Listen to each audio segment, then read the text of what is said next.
There is a plant that produces more calories per acre than wheat, corn, rice, and potatoes combined. 10 times more food from the same patch of earth. It grows in water too polluted for other crops. It survives floods that drown everything else. Every single part of it is edible root to pollen. For 30,000 years, it was the most reliable food source on Earth. Then they declared it a noxious weed. They did not ban it because it failed. They banned it because it cannot fail. A plant that grows in ditches, spreads without planting, and feeds millions without a single dollar spent on seed is not a crop. It is a threat to everyone who profits from hunger.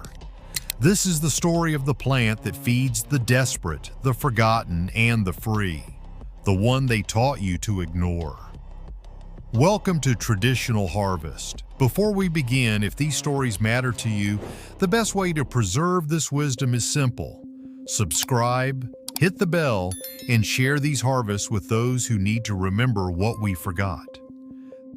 The archive opens in the wetlands of ancient Mesopotamia, 30,000 years before the first wheat field was planted. Archaeologists working at Ohalo II, a site submerged beneath the Sea of Galilee, discovered grinding stones covered in residue. The residue was not grain, it was pollen and starch from a plant that grew wild in the marshes. This is cattail, Typha latifolia, the brown cigar-shaped plant you have seen 1,000 times and never once considered food. But your ancestors knew. In the Klamath Basin of Oregon, the Modoc people built their entire civilization around it. They called it wokus and harvested the roots every autumn. A single acre of cattail marsh produced more calories than 10 acres of wild rice. The Paiute, the Ojibwe, the Maori of New Zealand, and the Cossacks of Russia all relied on it. Every culture that lived near water knew cattail was not decoration. It was survival itself. The roots can be eaten raw, roasted, or dried into flour. The young shoots taste like cucumber. The immature flower heads can be boiled like corn. The pollen, that yellow dust that coats the spikes in summer, is pure protein. You can bake it into bread, and you can thicken soup with it. It stores for years. In China, cattail pollen has been used medicinally for over 2,000 years. The Bin Cao Gang Mu, the great pharmacopoeia of the Ming Dynasty, lists it as treatment for wounds, for bleeding, for pain. They called it Pu Huang, and they traded it like gold. But the real power of cattail is not taste or medicine, it is math. In 1919, a study in the American Journal of Botany measured cattail productivity. The results were so extreme, researchers assumed they had made an error. They had not. 1 acre of cattails produces up to 6,475 pounds of flour per year. Wheat produces 500, corn produces 1,200. Even potatoes, the most productive staple crop in history, peak at 3,000 pounds per acre in perfect conditions. Cattails nearly double that without fertilizer, without irrigation, without care. They grow in swamps, they grow in drainage ditches, they grow in water contaminated with heavy metals and emerge clean, having filtered the poison from the soil. NASA studied cattails for space stations. The plant absorbs nitrogen and phosphorus so efficiently it can purify human wastewater into drinkable water while simultaneously producing food. One system feeds astronauts and cleans their waste at the same time. The research was published. Then it was quietly shelved. Cattails could not be patented. They could not be improved by genetic modification. They were already perfect. During World War II, the United States military faced a crisis. Soldiers in the Pacific needed to survive behind enemy lines. Traditional rations were too heavy and spoiled too fast. The Army Quartermaster Corps commissioned survival manuals listing wild foods soldiers could harvest. Cattail appeared on nearly every page. Roots for starch, shoots for vegetables, pollen for protein, fluff for insulation and wound dressing. The manuals called it the supermarket of the swamps. One plant, every need. In 1944, Ewell Gibbons, who would become America's most famous forager, survived a Texas famine by teaching his starving family to harvest cattails from roadside ponds. Years later, his book, Stalking the Wild Asparagus, introduced millions to the plant that had saved his life. Sales exploded. People started looking at swamps differently. That is when the suppression began. By the 1970s, cattails had been officially classified as noxious weeds in multiple states. Agricultural extension offices published bulletins warning farmers to eradicate them.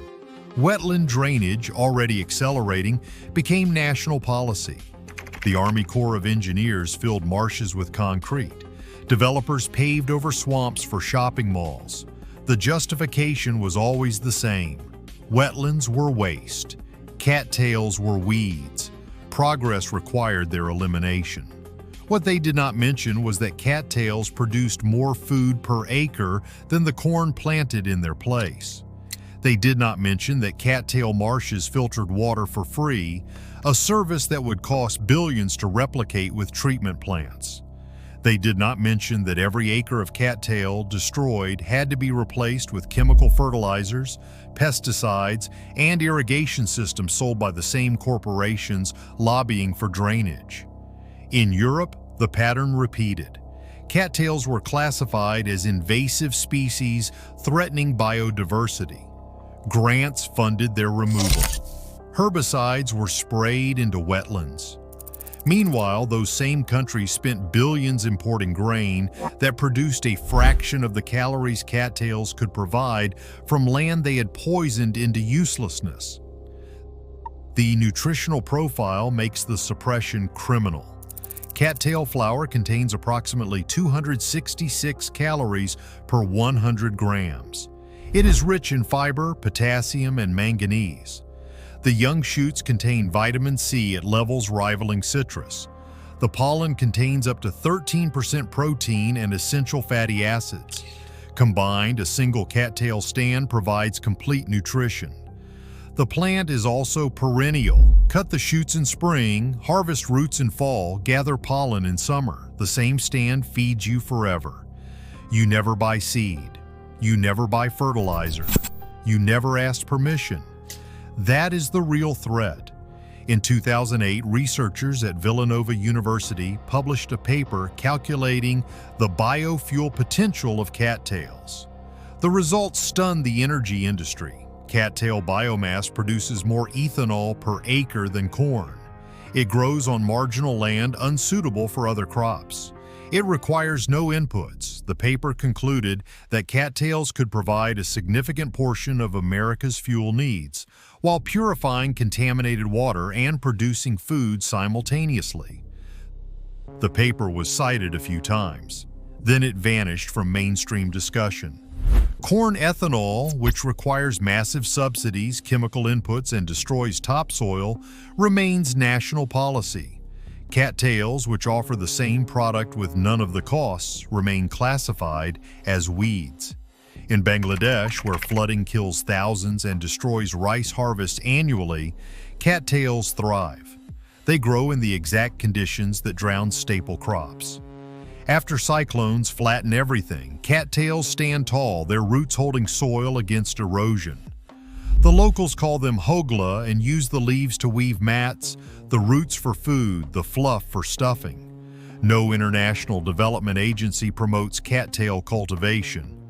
They promote rice varieties patented by corporations, sold with fertilizers manufactured by corporations, processed by equipment built by corporations. Cattails cannot be commodified, so they are ignored. The root system tells the story of what we lost. Cattail rhizomes spread laterally, creating vast underground networks. One plant becomes a colony. One colony becomes an ecosystem. Fish spawn among the roots. Birds nest in the leaves. Muskrats, frogs, and dragonflies find shelter. When you destroy cattails, you destroy the entire wetland food web. Industrial agriculture sees competition. Indigenous knowledge sees abundance. The Omaha people of Nebraska recognized cattails as medicine. They use the root to treat burns, the fluff to dress wounds, and the pollen to stop bleeding. Modern research has confirmed that cattail contains compounds with antimicrobial properties. It can reduce inflammation. The pollen promotes clotting. What indigenous healers knew for centuries, laboratories finally validated. But no pharmaceutical company will synthesize cattail. It grows free. It cannot generate perpetual revenue. So it remains classified as a weed.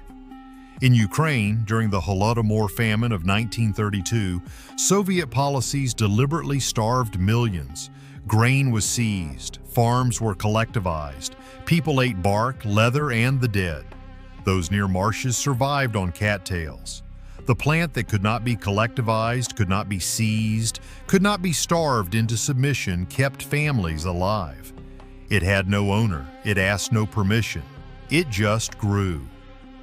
That is why they fear it. Today, cattails are experiencing a quiet resurgence. Permaculture designers plant them in constructed wetlands.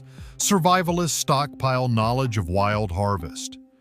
Foragers sell cattail flour at farmers markets for premium prices, a food that once grew free, now valued because it has become rare.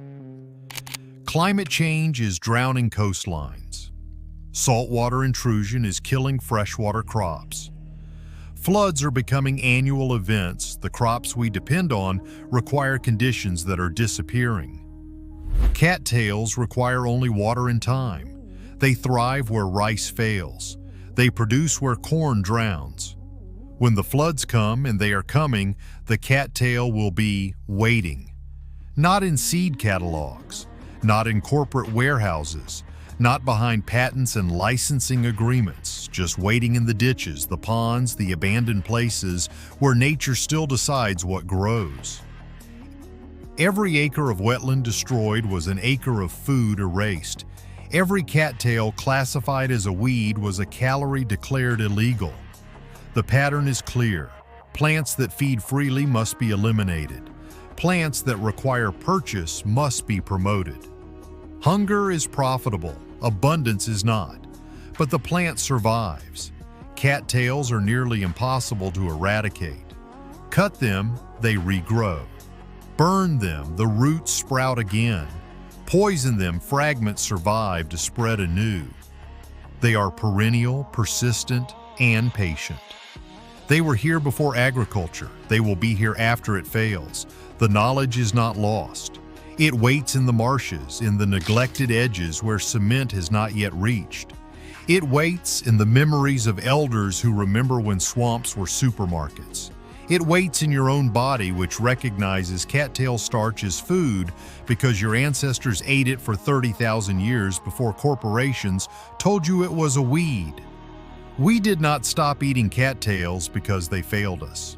We stopped because we were taught to see abundance as invasion, productivity as threat, freedom as disorder. But knowledge cannot be unlearned forever. Every pond you pass has dinner growing in it. Every swamp is a grocery store without a cash register.